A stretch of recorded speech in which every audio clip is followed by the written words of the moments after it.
Thank you for joining me in this edition of Let There Be Light, the Acts 10:38 video.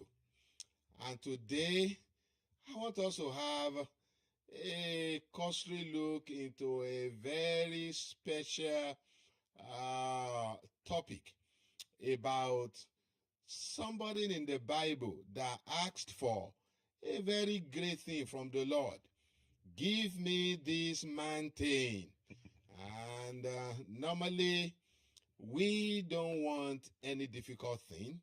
We don't want to ask for something that will task us, not even when we are 85 years old. But this is exactly what the man we're discussing today did. Caleb by name. He said to Joshua, give me this mountain. I thank you for joining me, and I want you to come along.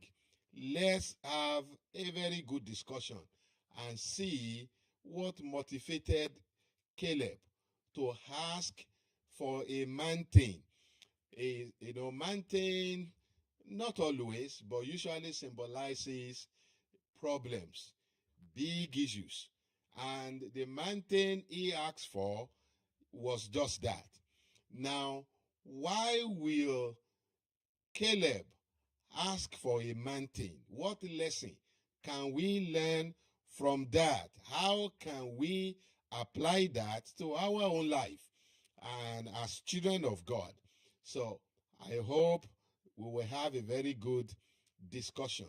Let's look at the screen. In the book of Joshua, chapter 14, verse 7 to 15, it's on the screen. Caleb was making reference to something that happened when he was only 40 years old. And 45 years later, he reminded Joshua, who took over from Moses, that the man of the law, Moses, gave me a promise. He swore to me. He said, because you have wholly followed the Lord, my God. He said, the land that the sole of your foot has treaded upon shall be given to you. So he said in verse 10, he said, 45, he said, these 45 years, ever since, the Lord spoke this word to Moses while Israel wandered in the wilderness. And now here I am. This day, 85 years. Number one, we need to understand something about Caleb. He will not take delay for denial. Yes, it has taken 45 years before the promise, is coming to pass. He was still insisting on it. You also need to look at this man that at the age of 45, he was asking for a mountain, not ordinary mountain. A mountain that was inhabited by the Anakim or the giants. Very huge and powerful people. This is, how the Bible describes what I'm trying to say. Look at the screen. In Joshua chapter 14, verse 7 to 15, verse 7 to 15, verse 11 to 15, look at what, Joshua, Caleb said there. Say, as yet I am as strong this day as on the day that Moses sent me. Just as my strength was then, so now is my strength for war, both for going out and for coming in. Do you see that? The Lord has been good to me. I am still strong. At 85, I was as strong as I was when, 45 years ago when I was 40. The Lord has been kind to me. Now, there's a big lesson we need to learn from this statement. Instead of counting our troubles, instead of counting our sorrows, Caleb, taught us to count our blessing. He looked at himself. He said, Joshua, don't say, I am an old man. I am still as strong as I was 45 years ago. I can still go to battle. May the God of Caleb strengthen your physical body. If you're listening to me and you are struggling with your health, the Lord that kept Caleb strong, at 85, that he can dare even to go to war with the enemies, we keep you, we support your physical health. When you continue, verse 12, let me put it back. Verse 12, this is what verse 12 says. He said, now therefore give me this mountain of which the Lord spoke on that day. For you heard in that day how the Anakim were there, and that the cities were great and fortified. It may be that the Lord will be with me, and I shall be able to drive them out as the Lord said. What a beautiful statement. Very, very beautiful statement. I know what I am asking for. I know the inhabitants of the mountain. I know they were great warriors. I know that they were giants. And I know I am 85. But I give it to me. I am able to take it. Maybe the Lord will give it to me. Now, this is he wasn't even sure. He said, it may be that the Lord will be with me, and I shall be able to drive them. So, you see, nothing venture, nothing win. If we don't dare, there are things we will never achieve. That is how it is. So, friends, look at the story of this man called Caleb. It was very interesting for him to be saying, no, I am not giving up. I'm not giving up. I am 85. Give me the mountain. Now, what is your mountain? What are the things God has promised you over the years, but it looks as if the enemy is now making it possible? It looks as if you're going to die without realizing these promises the Lord has given you. Many of us, we have dreams when we were young. Hey, some want to be the greatest evangelist that can be. Somebody want to be, want to own a company, and a multinational company that can finance the gospel. Now, the older you grow, the more it looks as if it's not going to happen. This is exactly the position Caleb found himself.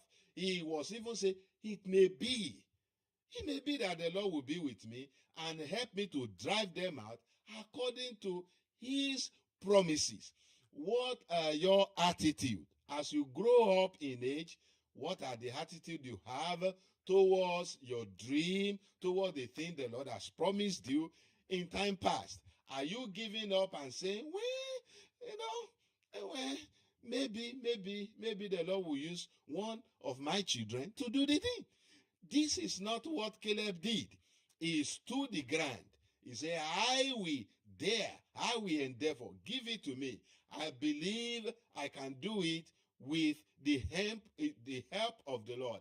Now, yet 2017 is drawing to a close. And usually by December, people begin to lose hope. There are things you trust God that will happen this year. Marriage, you want to get married.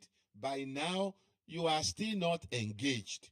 Let me tell you, it is not too late. I have prophesied to people, that this year, you will be a wife. And God has done it within 5 months. So, He is the same God. He can do your own. It's not too late. You've been looking for a job. You've not been able to get a job. And this is December. Today is December 16th. Don't lose hope.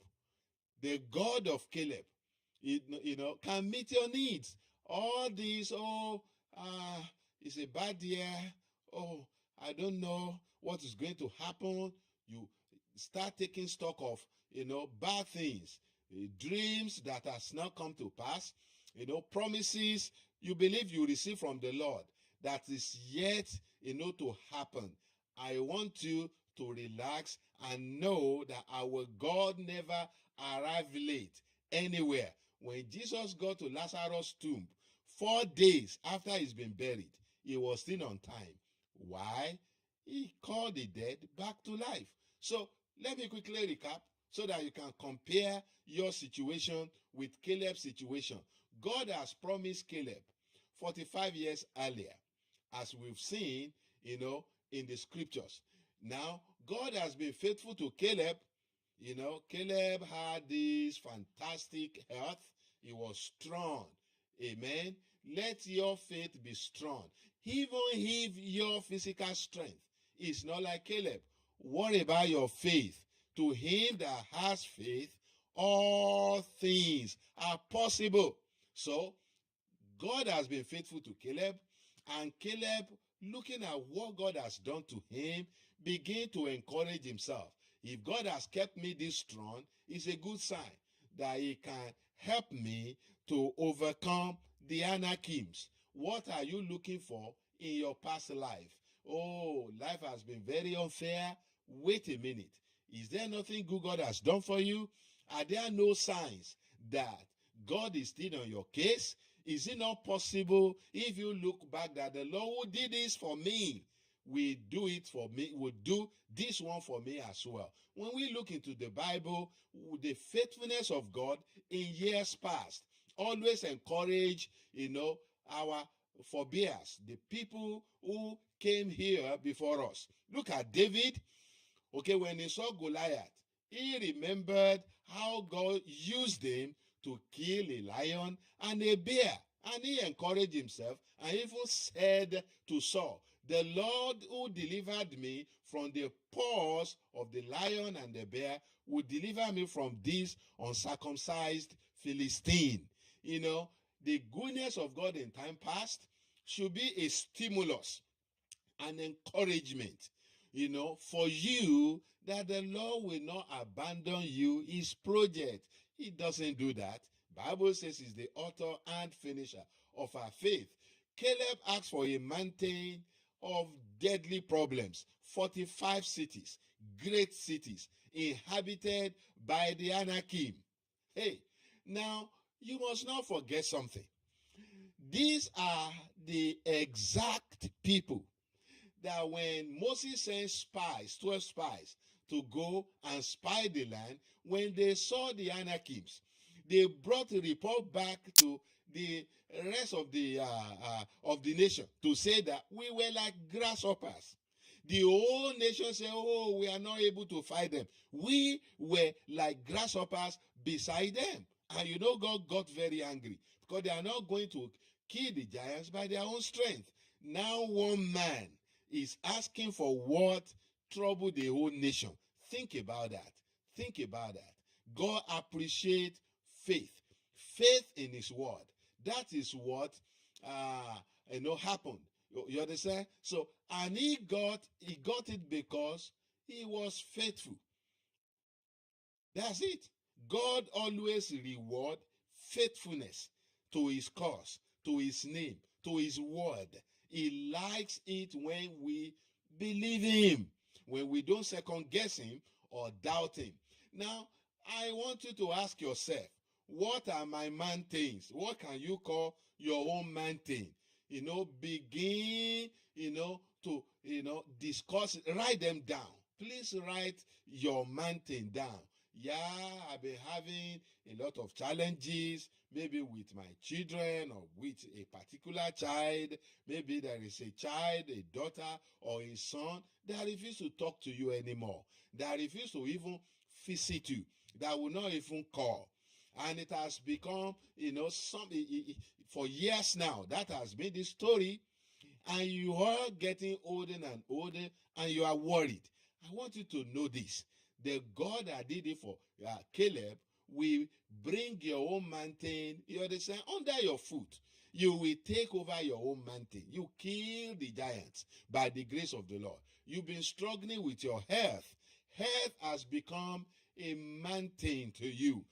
I tell you, if you will count your blessings and not your troubles, and let your blessings be an encouragement, a catalyst to the fact that God is not yet finished with you.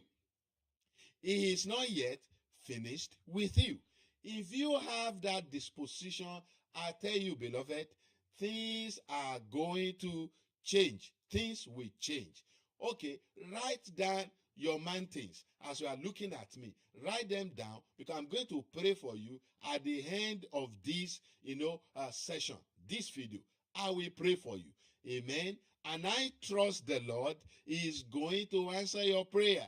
Today, it is not too late for the Lord to come into your situation and be a blessing to your life once again. Now, your attitude is very important. I usually say to people, it is not the problem that is the real issue, but your attitude to the problem. If you have a difficult attitude, a wrong attitude, a bad attitude, an ungrateful attitude laden with fear, there is no way you will overcome your troubles. But if you have right attitude, I tell you, nothing is too late. Now, in talking about attitude, let's compare Caleb to the brother of the prodigal son. And let's look at, the similarities between them. Look at the screen. Let me put it on the screen. Okay. In Luke chapter 15, verse 28 to 32, the Bible tells us about, the brother of the prodigal son. You know the story. The prodigal son went to his dad and said, when it doesn't look as if you will die soon, I want to get my own inheritance before you die. I want to have a nice time. And when he was granted, he took a lot of money, traveled to a faraway country, and blew all the money. He was living in riotous life. He was not investing. He kept spending and spending and spending. And no matter how big your money is, if you don't invest and you are spending big, most likely you will soon get to the bottom of your pocket. So it happened to him, and he tried to survive by getting a job, but it was so bad, he was eating with the swines. So he talked to himself, even my father's servant live better than I'm doing now. Let me go home and tell daddy, I've sinned against heaven and you. Don't take me back as a son, just take me as a servant. I will be okay. So he went home, but the father's attitude was different. He threw a big party, killed a fattened cow, and celebrated the homecoming of his son. When the elder brother was returning home,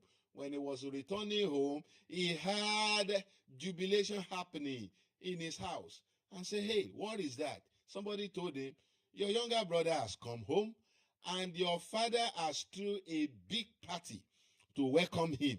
Now, this was the conversation that ensued, between this good guy and his own father. The Bible says, but he was angry and would not go in. He refused to go in. When the father saw that, he came out and pleaded with him.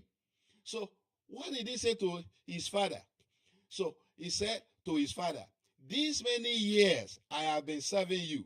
I never transgressed your commandment at any time. And yet, you never gave me a young goat that I might make merry with my friends. For as soon as this son of yours came, who has devoured your livelihood with harlots, you killed the fatted calf for him. Now listen to what the father said. May this not happen to you. And he said to him, son, you are always with me, and all that I have is yours. It was right that we should make merry and be glad, for your brother was dead and is alive again. He was found, he was lost, but is now found. Now, compare the two attitudes. Caleb was good. He had faith in the Lord. He served the Lord. He was always on the Lord's side. But he asked for big things. This was the brother of the prodigal son. He said, I've never flouted your order once. Now, this represents very good Christians, children of God, very obedient, doing their best, serving the Lord, going to the church, submissive to authorities, bless the people, bless the poor. They are doing everything right. But they never ask. Do you know we have so many Christians in that category? They will not ask anything for themselves. In fact, they believe some things are too good for themselves. They never ask. So, when they see those that are not living order to right, getting prosperous, they become envious. And they begin to criticize them. But this guy is not living order very well. He's not living right. He falls down today. He rises up tomorrow. How come God is blessing him this much? Of course, that happens in the church. Even till now, as I'm speaking, it is happening.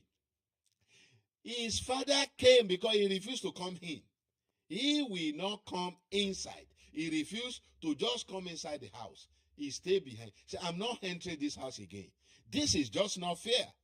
But the father said, you say I never even kill a small goat for you. Everything I have is yours. You never ask. I believe the worst statement to a Christian about our welfare is God to say to you, son, you are always with me, and all that I have is yours, but you never ask. I want you to note something very powerful. The Bible did not tell us, Jesus did not tell us in this parable that the good son come back home. He ended the parable without telling us what actually happened later. Did the son come back home?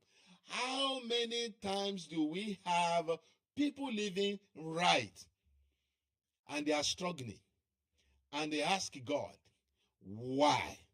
Well, maybe one of the reasons you struggle is because you don't ask. You see, it's more blessed to give than to receive. But ability to give without ability to receive is a problem. You've got to receive.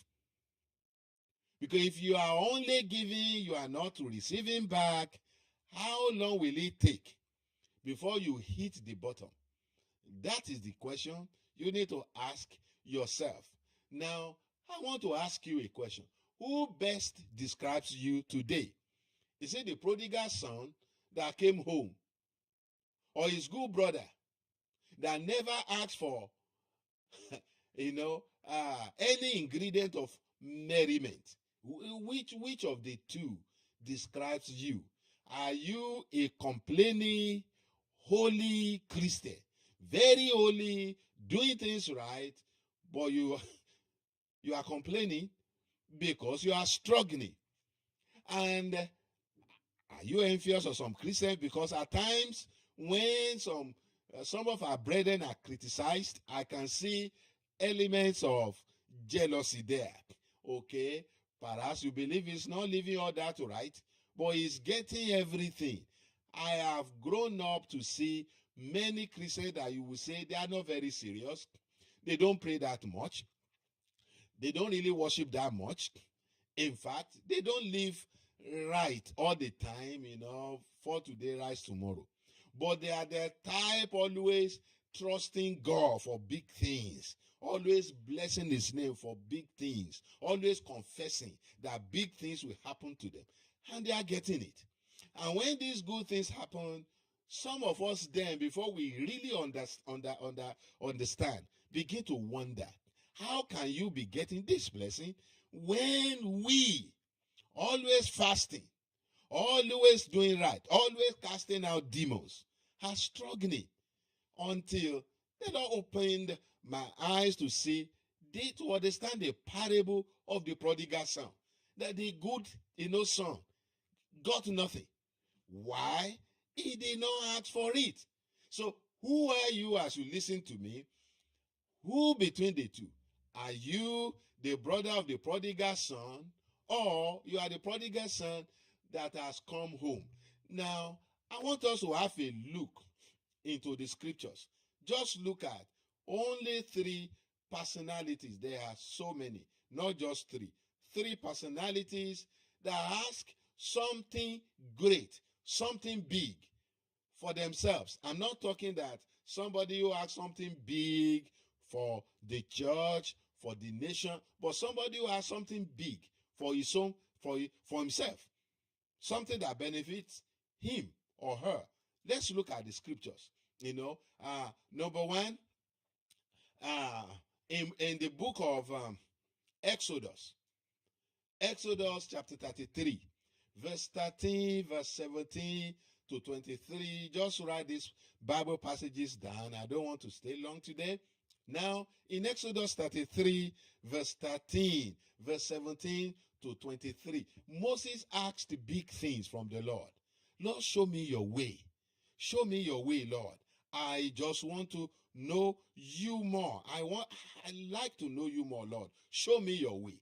That is what happened in that place. In verse 13, if you are pleased with me, teach me your ways, so I may know you and continue to find, favor with you. It's the greatest thing you can ask, in scriptures. Is to know is that God will teach you his ways. He said, I want to know your way. That's what he put forward. That is the number one thing he asked God. Teach me your way, Lord, so that I may know you and continue to find favor with you. You cannot ask for something better, friends. That God should teach you his ways, so that you may know him and continue to find favor before him. Is the greatest thing you can ask. You understand? He continues to say, remember that this nation is your people. This nation that you come in to lead, they are your people. Verse 17. If you jump to verse 17, you see, he continues. And the Lord said to Moses, I will do the very thing you have asked, because I am pleased with you and I know you by name. May the Lord say this about you. May he say it about me. Amen. May he grant that prayer. It is very important. Verse 18. Then Moses said, now, something big, something very serious. You can see it on the screen. He asked for something no man ever asked God since the fall of Adam and Eve. He said to the Lord, 18. Now show me your glory. What's the meaning of that? Show me your face. I want to see you. I've been hearing your voice from the cloud. Now, Lord, let me see you face to face. God has promised them in verse 13. Let me bring it back. Look at verse 13. And he knows God always keeps his words. God has promised him in verse 13. When he said, teach me your ways, so I may know you and continue to find favor with you. God says, okay, I granted it. Immediately God granted that. I say, okay, a big favor, Lord. Show me your face. I want to see you. God replied, I will cause all my goodness to pass in front of you, and I will proclaim my name, the Lord, in your presence. I will have mercy on whom I will have mercy, and I will have compassion on whom I will have compassion. Now look at it. Look at it. Verse 20. God said, you cannot see my face, for no one may see me and live. Then the Lord said, what can I do for you? Let me do this for you. There is a place near me where you may stand on a rock. When my glory passes by, I will put you in a cleft in the rock and cover you with my hand until I have passed. Then I will remove my hand and you will see my back, but my face must not be seen. Huh. See how close Moses got to God. The only human beings that saw God face to face were Adam and Eve.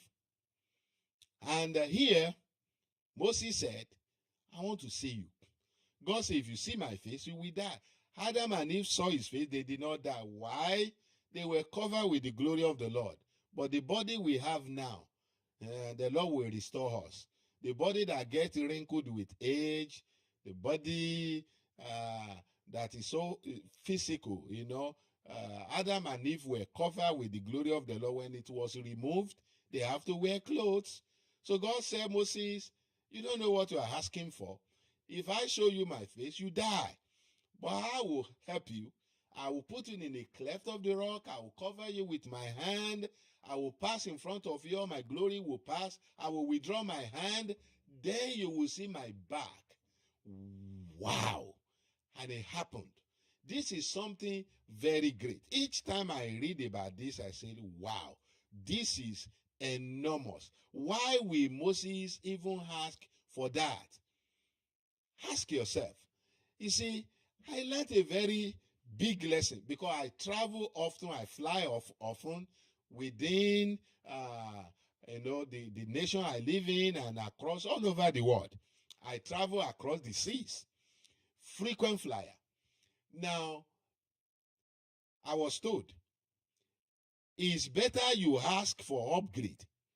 If you are a frequent flyer, at times they upgrade you from economy to business class. But if you don't ask, you will hardly get it. It usually goes to the person who asks. So, and there is no harm in asking. The worst that can happen is to say, sorry, we don't have a seat, to upgrade you to. So it has become my culture. When I go to the airport, I will have asked for upgrade online. When I get there, I say, hey, how are you today? Smile at the person. Any upgrade for me? And it works. Many times they say, yeah, okay. Actually, it shouldn't get to you. And you have about 5 people ahead of you. But because I just like you, I will give you the seat. You have to ask. Many times, and listen to this, there are things you will never get except you ask. Even with God, there are things God will never show to you, give to you, do for you, except you ask.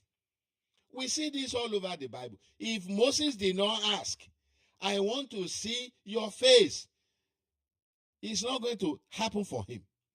Okay? It is not going to happen. So Moses was one person that should inspire you and me today, so that we know God is our Father. We need to ask something big from him. A few years ago, because of the rate at which I travel, I wait at the airport, hours to connect, the plane to where I'm going. At times, my plane will arrive late. The one I'm to join has taken off. At times, you sleep at the airport. A lot happens if you travel, if you fly frequently. So I started to say, God, is it a bad idea if you give me my own aircraft? So that, Lord, I will not have to wait. But really, Lord, I'm not really interested in the aircraft. I want to be able to appear and disappear like Elijah. That is what I'm actually asking you for. But in the interregnum, giving me an aircraft is not a bad idea. So I just started saying that, asking like a joke.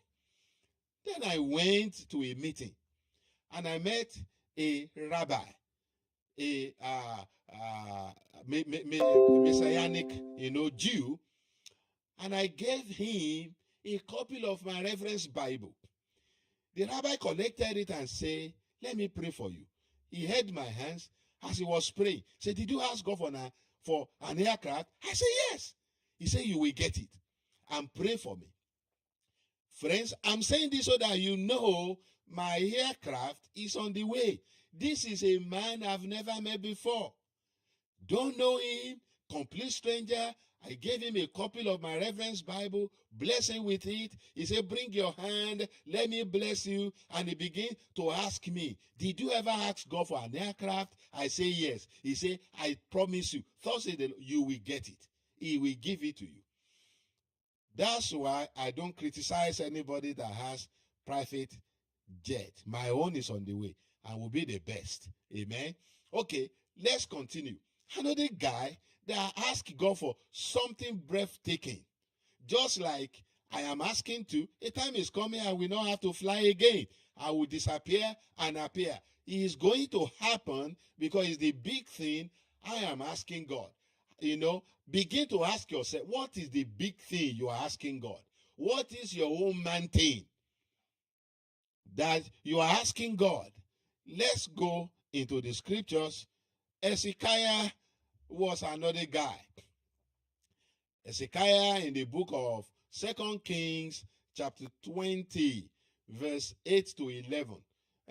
The guy was sick and he began to pray. The prophet came to him and said, hey, Isaiah said, hey, put your house in order because you will not recover. You know the story. He began to pray. Then God changed, the story. God said, okay, I'm adding 15 more years to your years. Now listen. Then God said, what sign? Because he knew that Hezekiah was very, very, very, sick and was very afraid. God wants to put his heart at rest. Even after he's been sick, what sign do you want? Okay? No? What sign do you want? From the Lord. Hezekiah, had asked Isaiah, what will be the sign that the Lord will heal me and that I will go up to the temple of the Lord on the third day from now? He asked Isaiah, what is the sign that the Lord will give me? Because I'm very afraid. Isaiah answered, this is the Lord's sign to you, that the Lord will do what he has promised. Shall the shadow go forward 10 steps? Okay? 10 steps. Or shall he go back 10 steps? I like the guy called Hezekiah. Look at verse 10. It is a simple matter for the shadow to go forward 10 steps, said Hezekiah. Rather, have he go back 10 steps. Then the Lord said, then the prophet Isaiah called on the Lord, and the Lord made the shadow go back the 10 steps. It had gone down on the stairways of Ahaz. I tell you this, you don't know the meaning of this. To move the time back 10 steps, 15 steps equals 1 hour. So to move it back 10, that's about 40 minutes, about 45 minutes. Rewind time. Should we fast forward time for you or rewind time? Hezekiah said it's easier to fast forward time. Rewind it. And the Lord did it for him. If you read the Bible very well, the Arameans came to ask Hezekiah about this sign because they know it happened. Suddenly time went back 40 minutes. Now, that was a great thing he asked for. Is there something you can ask God today? Ask yourself. That can be as serious as this. You need to ask yourself, what can I ask God that can be like what Hezekiah asked, that will affect time for all humanity, or something that Moses asked, or something that Caleb asked? What need do you have that can match that? You need to ask yourself. So let's move forward. What is the greatest thing you can ask God to do for you this new year that is coming? Okay? And ask yourself, why should God answer you? Do you really trust him so much? Do you believe he can do it for you. Now, I want to give you some reasons why God will do it for you quickly, and I round up. Okay? Luke 11:9-10. He said, ask and it shall be given to you. Seek and you will find. Knock and the door will be opened to you. Everyone who asks receives. The one who seeks finds. And to the one who knocks, the door will be opened. So if you don't ask, there are things you will not get. Look at John 16:23-24. Jesus killed it here. He killed it for us. And in that day you will ask me nothing. Most assuredly, I say to you, whatever you ask the Father in my name, he will give you. Until now, you have asked nothing in my name. Ask and you will receive, that your joy may be full. Okay? James chapter 4, verse 2-3. He says, you desire but do not have. So you kill, you covet, but you cannot get what you want.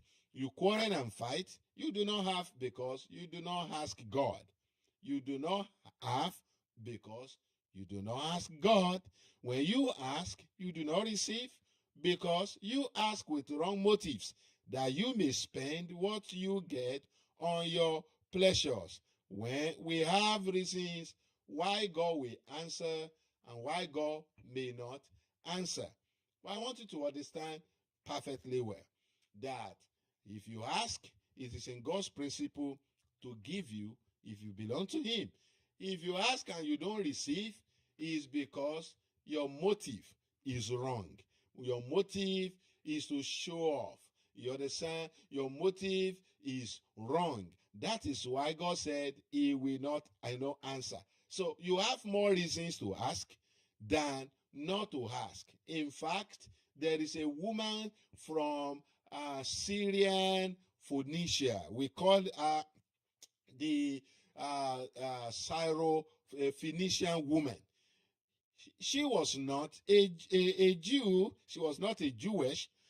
She did not belong to Israel. So when he asked Jesus Christ, that he will heal, her son that had this epilepsy, Jesus said, it's not fitting for me to give the bread meant for, the children to dogs. Now some people criticize Jesus Christ because they don't understand, the idiomatic expression he used, that he called her a dog because she was not from Israel. That is racial slur. No, you are ignorant. This story is 2,000 years old. You need to understand. Number one, in Israel, dogs were not domesticated. They live, in the wild. They come, they roam about, eat stuff. But the Greeks have pet dogs.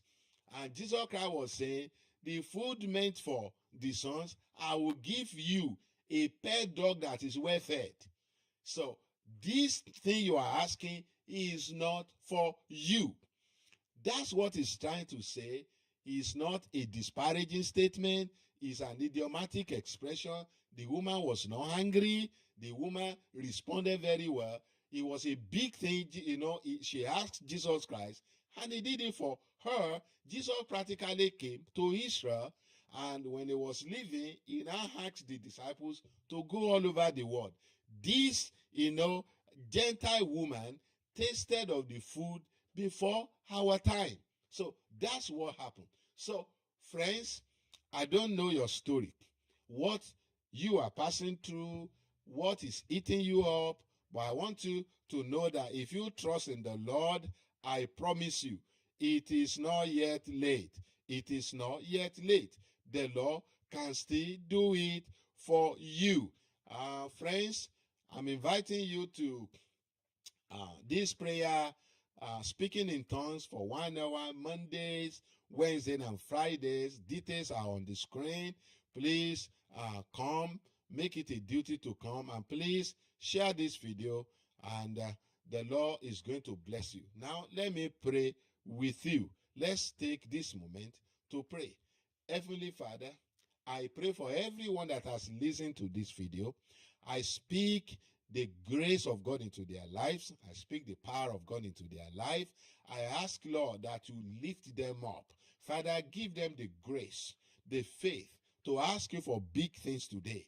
And Father, everyone that is asking for something big, something that is a mountain with fortified cities, with the Anakims living there, Father, like you did for Caleb, do it for us. It is in your character to answer big things that your children ask you to do. Father, reveal your face to us today, and let this year end up in a great blessing.